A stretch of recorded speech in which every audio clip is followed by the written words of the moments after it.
Welcome, everyone. This is Effie Davy, and this is my channel on YouTube, which is the Energy of the Week. And with me today is my dear, dear friend, Shay, and we're going to discuss about where this energy is taking us now for this week. Because even if we're in the end of the year, it's kind of like the end but the beginning. I don't know if you agree with that, Shay.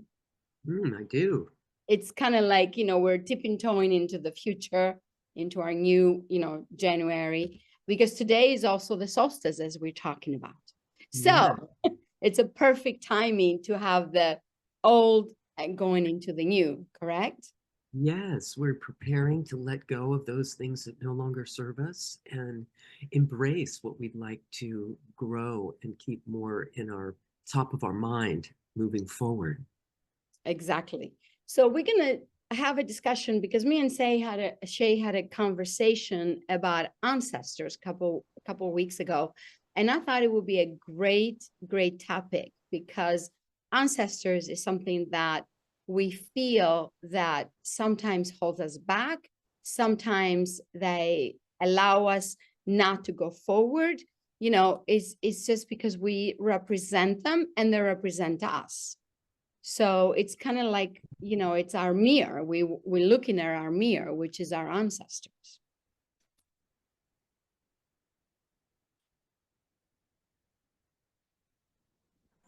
Are you there? No. I am. I think there seemed to have been a little disruption in the field there for a moment. I think the field, sometimes when we Does speak that? the truth. Yes, right. It can have a little trouble getting through. Exactly.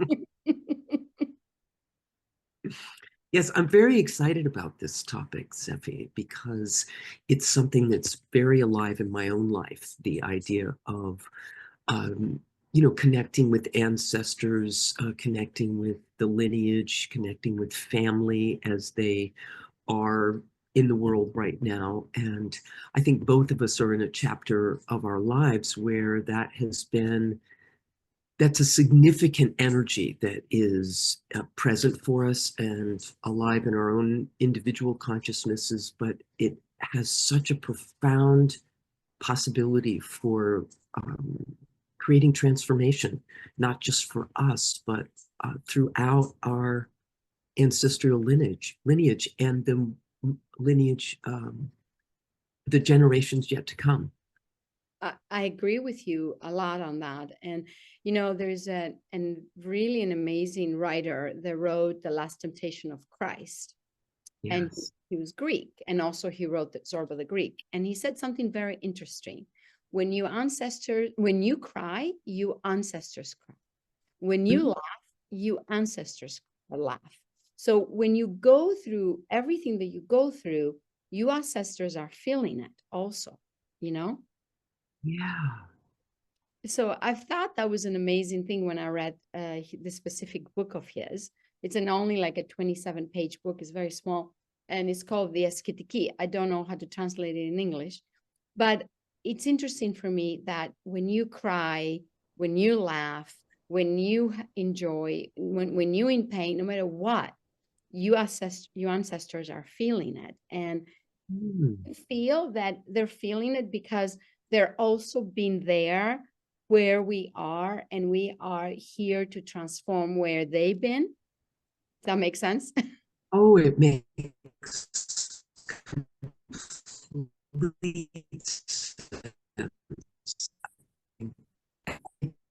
I recently I've lived in Sedona for the last years ago. I've felt this call of my heart to get out of the bubble of Sedona, not in any bad way, just to connect with my family of origin on the East Coast of the United States.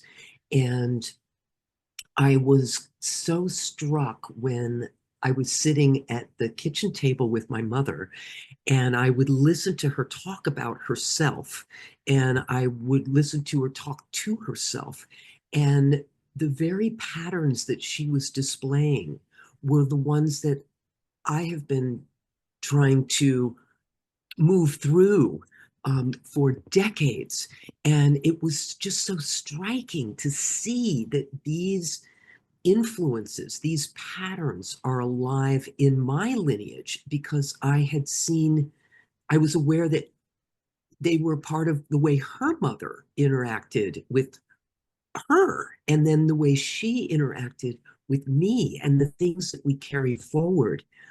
And I do find myself making a commitment to purify some of those patterns, to shift them so that not only I will have a different experience in my life, but hopefully it breaks that pattern so that moving forward we can experience something new and different, um, more whole and healed.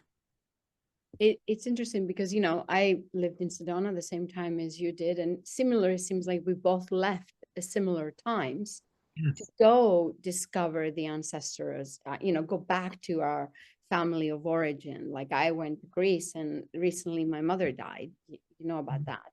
Yes. And I realized when I came back how how different I was, because I've been gone since I was really young, like 16 years old, and I've been living in US for, I don't 50 years or something like that. Maybe 45. I think it's 45. So I realized that my whole life, I was separate from them, but in the same time, I never forgot my language, and I never forgot our culture and things like that. But coming back to Greece and really connecting and seeing how my mother's behaviors are, the stuff that I wanted to run away from when I was little, Exactly. you know? Exactly. And I'm going, oh my God, I've been running away. And now I'm here to look at it straight on, like face it and forgive it and love it and accept it for what it is. Oh, Zephy, that is so beautiful and so powerful. It's so easy to dismiss those things that bring us discomfort. I mean, it was no surprise to me that I ended up on the other side of the country for so long. And at the same time, um, being back in the environment with my family, spending more time with them, challenging and transformative. And so I welcomed that call, and it was my own heart that said, come, connect, flow some love. Now that I feel more stable in my own life and am able to um, show up in some of those ways or recover my balance speaking to something you said at the very beginning. I've also noticed my about our ancestors crying and laughing when we do. I've noticed my father passed back in 2017, and I realized a few years ago that he's hanging out with me. He's every once in a while, I feel his presence. And like if I'm in the car and I'm driving, I'll feel him literally sitting in the seat next to me. But everything that I remember that challenged me in that relationship has like melted away. It's like there's the outer personality has made room for his his divinity to be showing up, and the opportunity to recognize that whether someone has passed or they're still with us, they are this of the same divine substance that we are as well. And it's giving me the pause as I experience my father in a new way and I experience my mother in a new way. I am feeling the various dimensions within my own self and being able to connect more deeply and find healing. Um, in my own heart. Yeah, makes a lot of sense. Actually, just to let you know, my father died the same year. Oh, did he It was really? the same month, but he died the same year. Yeah. Yeah. Which really I wasn't connected to him at all. I was more connected to my mother because my parents been separate for many, many years. Actually, Yes. I was 14. So, but it makes sense because I think we go back to the place, and I think a lot of also resisting to go to the place of origin where our parents were, like, like it's happening. And then you feel your father driving next to you because in a sense that was his origin, where you from, where you Yeah. are now, and having your mother, like watching your mother going, oh my God, this is parts of me, it's like Yes. it's time for us to balance it. And I think this is it feels to me that next year 2025, that is going to be the biggest transformation that a lot of us are going to feel, you know There and are a lot of energy coming together around that idea, isn't there? yeah, and I welcome distance to wanting to willingly embrace some of the things that have caused us so much pain. And I don't, of course, if it's not a safe environment, the importance of having loving boundaries for ourselves is essential. And at the same time, even if we are feeling some resistance in approaching difficult situations or situations that have challenged us in the past, if we if we if it's really just something that's going on inside of us that where we're not actually in a physical danger, it's so powerful just to sit and breathe and be present for it, and even walk right into it with self-awareness and with a commitment, an intention, setting an intention that we want to be a source of love in the world, that we want to seek to understand what's happening here because it is a deep reflection of our own life.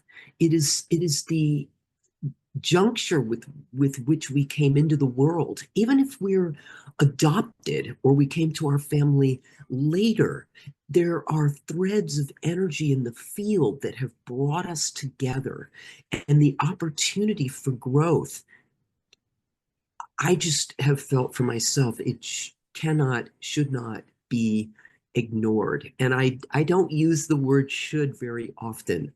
But and in this circumstance, it feels like something not to be dismissed or not to be missed, even because I don't know, what I have found in my own journey with this process and this practice is that with patience and with compassion, transformation absolutely takes place.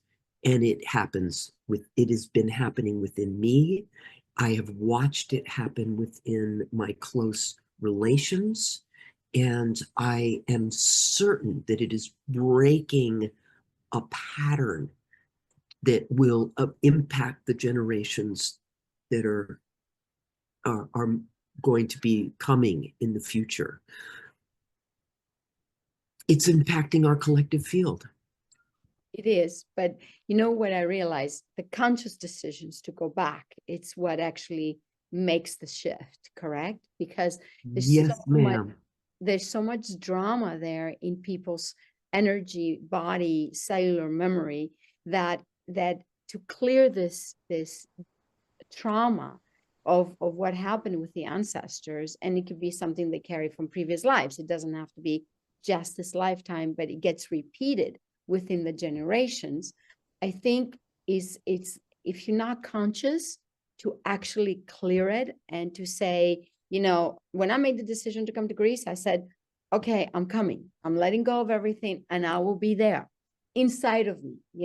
I always wanted to be by the sea anyway, because I was getting, Sedona was getting, after 35 years, it was a little bit dry. Not that we don't have that much water. We have a lot of sun, but we don't have so much water. But I made this conscious decision to come because I felt ready I felt that even if I wasn't ready 100%, I felt that I can face it no matter what it was. Yes. Beautifully said, Zephy. Beautifully said. I, the conscious decision. For me, uh, it was my heart that was calling me. I didn't actually understand exactly what I was getting into. And I just knew it was time. And I have learned over my own years of practice that when my heart calls me, it's something I must listen to. And it felt a little radical. It was like, oh, wait a minute. Leave my home, leave my sweet community and all that is familiar to me, and go into an unknown where I wasn't even sure how I would be received. And it has been so beautiful, from everyone from my mother to my sister to my bonus mom, my dad's second wife. There has been healing and transformation and cultivating new relationships. It's required so much of me on a spiritual level, to stay present, to self-awareness, to be willing presence. And I have not always shown up as well as I would like to, but I just keep coming back again, like in meditation. The mind drifts off, you just bring it back to the point over again until you can hold a space of consistency and inner peace and well-being. And I feel that when once we jump in it, from the heart, for me, it was intuition. I was like, okay, I'm selling my house. If it goes very easy, which it went very easy, I mean, I'm out of here. So it was my intuition. I felt that Sedona was ready to let me go because we got to do our work somewhere else also. But to go Mm-hmm. to the ancestors and to, face it like straight on. And I think that's where also the power and the strengths will become stronger for the Yeah. generations to come, you know, Yes. Absolutely. so much. We're like breaking through the portals, in a way, like just going through it. That's how I feel. And yes, we have to be brave. We have to be brave to face the ancestors in a lot of Yes. ways because we ran. And kind to ourselves, Yes, we kind can. to ourselves in the process. It feels very important. And wouldn't you say that a lot of this work, it can seem like I hear many people just sort of dismiss their family, say, oh no, not going there. And I don't always know the whole story and trust that, they're making the choices that are going to be best for themselves. And at the same time, I feel aware that these are the people that kind of were put in my path, and that addressing those issues, being willing to look in the mirror that is the world around me, and understanding that as I heal these things, I am healing the planet. I am touching our collective consciousness. I am sending ripples into the field that have that potential to heal some of the larger collective wounds of humanity. Would you agree with that? I agree with that because, when I first started doing this work, being a healer 35 years ago, as I was clearing things of myself, inside of me, then 10 people around me will come and ask for sessions. As I Yeah. was dealing with my stuff, then, students or clients will show up. That's how Yes. the ripple effect happens to me. Yes. And Yes. it goes, of course, from the ripple effect to the people, it goes to the planet.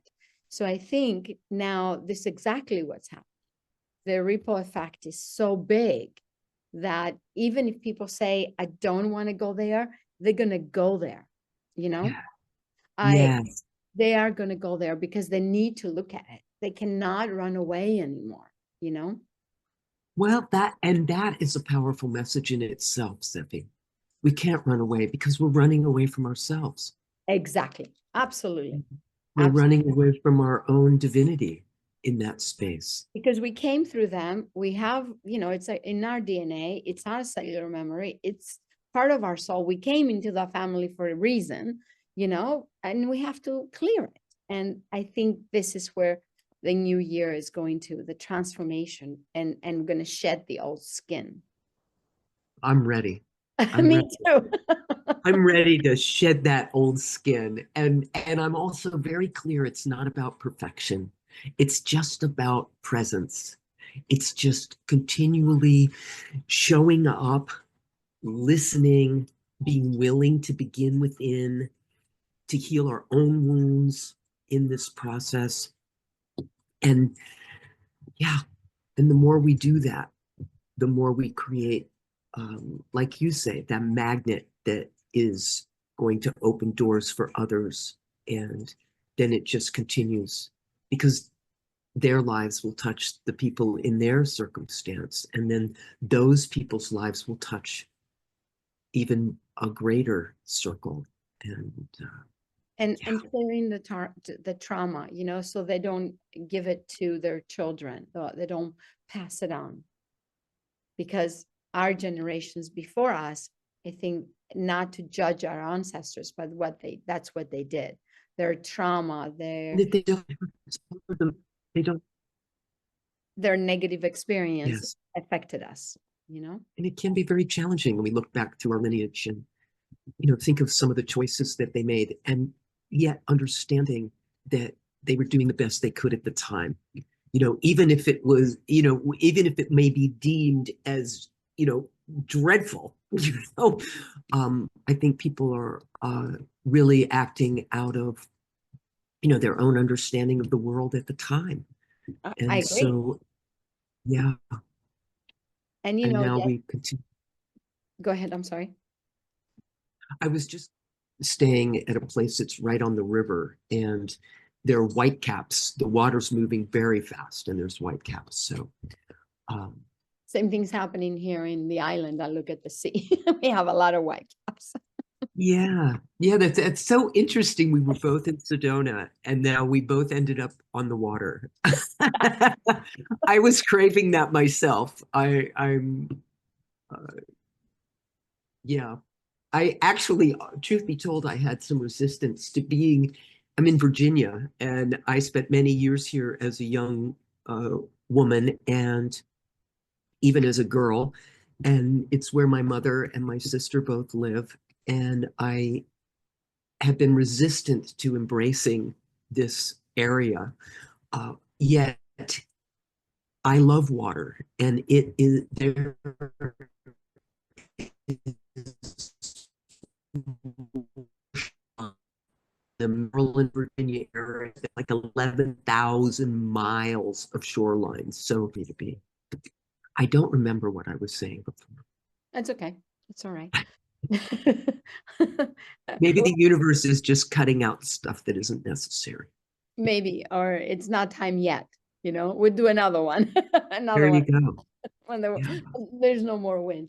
But in the closure, do you feel like we need to dive in, say, by example of, because the holidays always becomes very difficult for people, because some people want to go back to families, some they don't, and because they feel like, well, I don't want anything to do with it, I get bored, or I don't want to hear this, all that stuff that goes through people's mind, and then they stay home and they become really lonely, or they create their own little family, which is Right. also really powerful. But what would you give as a little bit of a treat for them they can do as before we get to the transformation year, which is 2025? Right, right. Well, I'm going to speak from my own experience with this. For many years, I celebrated the holidays with my family of choice rather than my family of origin, and love and cherish all of those moments.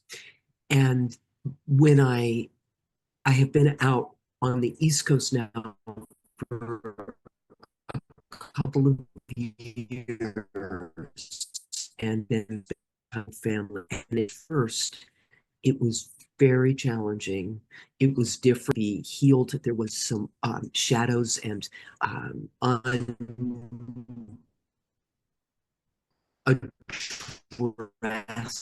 wounds. And in all of us, myself included, and I kept establishing an intention that I wanted to bring love and that I wanted to be, I wanted to seek to understand. I wanted to get curious about what was going on. And this is part of my own personal practice, is pausing and getting curious about what it is I'm feeling in my body, what I'm perceiving outside myself. And I will tell you that at the last holiday gathering on Thanksgiving, there was a deep sense of presence that arose among all of us. And it was so beautiful and slightly unexpected that we just were giving each other the gift. This is what it was. We gave each other the gift of our gentle, kind,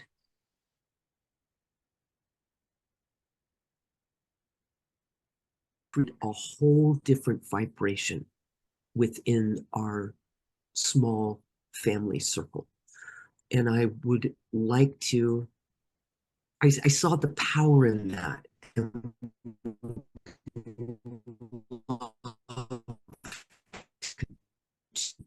Hold that space with expectation. It is an ebb and flow. And it could, yeah, but I really hang in there. That's what I say. Just showing up, get a little space if you need it, step back in, get a little space, something magic happens. Yeah, sit back and just observe and not get Yes. triggered, which is very difficult to say. But if you step back and and very difficult to do, correct? Well, our trigger, if we really understand the mirror effect, we can understand that our triggers are gifts. And I'm a big fan of the saying, never waste a good trigger. Because I love that. I love that too. Because the trick is cultivating that space to be able to absorb the trigger without Exactly.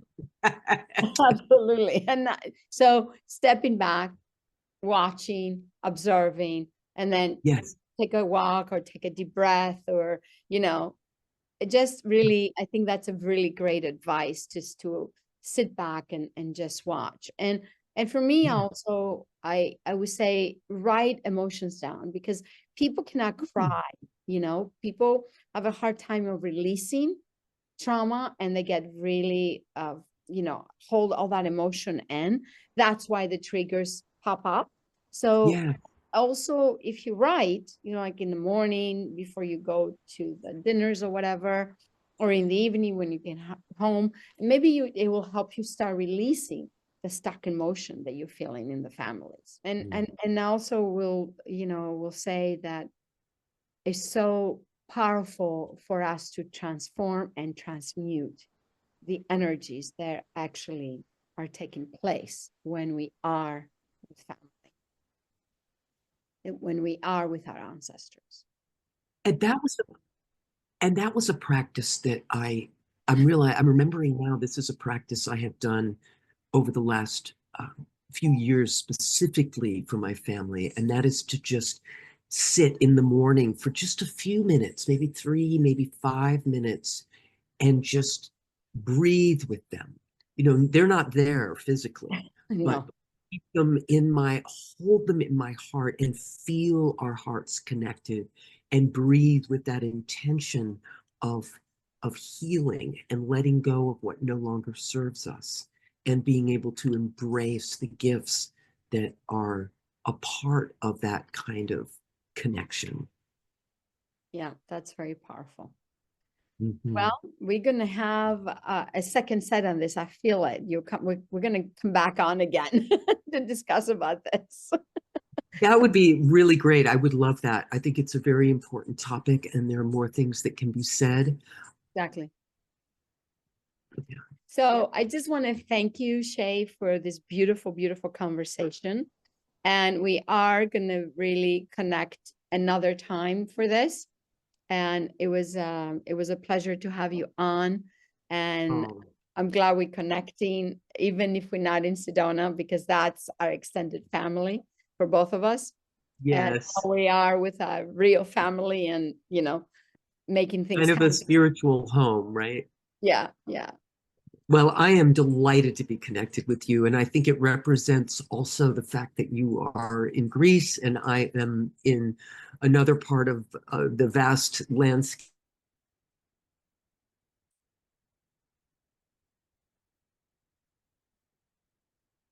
web of healing. And I love that, to be a part of that with you. Thank you so much. And we'll talk soon. Thank you, everyone, for watching us. Take care. Thank you. Thank you, Sophie.